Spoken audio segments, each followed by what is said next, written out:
আসসালামু আলাইকুম, শুভ সকাল। আজ সকালে উঠেই মন চাচ্ছে যে মানে আদা দিয়ে মশলা দিয়ে লাল চা খাবো। আর খাবো শুকনা মুড়ি। তো চাটা খেয়ে শেষ করে রান্নাঘরে চলে আসলাম। প্রতিদিনের যেটা রুটিন থাকে রান্না করো। তো পুঁইশাক ছিল, ছোট আলু দিয়ে পুঁইশাক, টাকি মাছ দিয়ে চচ্চড়ি করব। পুঁইশাকের চচ্চড়িটাই আমার বেশি ভালো লাগে শাক ভাজির চেয়ে।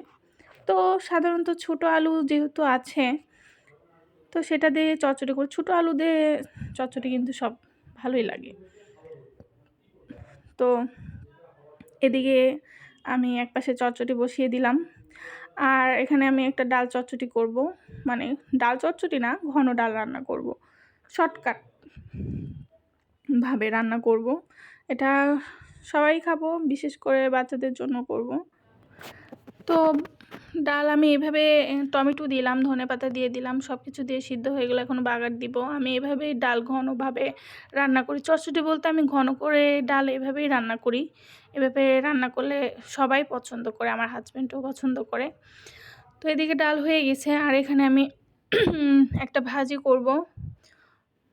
তো এদিকে পুঁই শাকের চচ্চড়িও হয়ে গেছে। ঝটপট রান্না শেষ করব, শেষ করে আরও অনেক কাজ আছে বাসায়। তো কাজগুলো সেগুলো করতে হবে। মানে কাজ যতই বলি যে এই কাজ করব না, ওই কাজ করব না, বাট কোনো না কোনো দিক দিয়ে কাজ বেড়েই যায়। আমার কেন জানি মনে হয় আমি সকালে যখন উঠি সারাদিন ভাবি যে কি করব না করব, এই কাজ শেষ হলে আর কিছু করব না, কিন্তু সারাদিন এটা ওটা আমার কাজ করতেই হয়। এটা গুছাচ্ছি, ওটা পরিষ্কার করছি, এটা এখানে রাখতেছি। যেহেতু বাচ্চা আছে, তো আমার ছেলে মাশাআল্লাহ এতটা জিনিসপত্র এলোমেলো করে না, কিন্তু যখন দুষ্টুমি করে, সাধারণত সব বাচ্চা এরকম করে। তো আমি চেষ্টা করি যেন যতই এলোমেলো করুক সব কিছু গুছিয়ে রাখার। মানে আমার গুছিয়ে থাকতেই ভালো লাগে। তো যাই হোক, অনেক গোছানোর কথা বললাম। এদিকে ভাজি হয়ে গেছে, এখন সব রান্না কমপ্লিট। রান্নাঘর পরিষ্কার করতে হবে। রান্নাঘরটা ভালোভাবে পরিষ্কার করে গোছল করব, গোছল করে সবাই মিলে খেতে বসবো। খাওয়ার আগে তো আমার ছেলেকে খাওয়াই দিতে হয়। তো এদিকে আমি আর আমার যা খেতে বসছি, বাচ্চাদের খাওয়াই দিছি। তো প্রচুর ক্ষুধা লাগছে। গরম ভাতের সাথে এই ভাজিটা খেতে কিন্তু খুব মজা।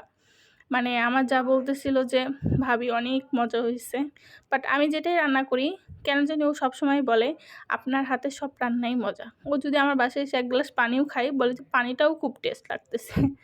আসলে ও আমার রান্না যেটাই করি সেটাই ওর ভালো লাগে, খারাপ হোক আর ভালো হোক। যাই হোক, এদিকে সন্ধ্যার দিকে বাচ্চাদের জন্য নুডলস রান্না করেছিলাম।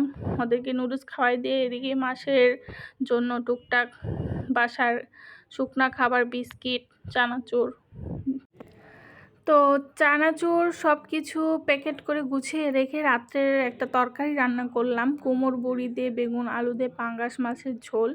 এই পাঙ্গাস মাছের পিসগুলো কিন্তু অনেক বড় বড়, প্রায় 6 কেজি ওজনের পাঙ্গাস মাছ ছিল। তো এদিকে আমি আমার ছেলেকে রাত্রে খাওয়াই দিব, কিন্তু তার মানে না খাওয়ার বাহানা যতটুকু। তো ওদের খাওয়াই দিয়ে এখন আমি আর আমার যা খেতে বসছি। সবার খাওয়া মোটামুটি হয়ে গেছে। তো আজকে সারাদিনের এই ছিল আমার ব্যস্ততার যে কাজ। তো আজকের ভিডিও এই পর্যন্তই। সবাই ভালো থাকবেন আর আমার ভিডিওকে লাইক, কমেন্ট অ্যান্ড শেয়ার করবেন। আল্লাহ হাফেজ।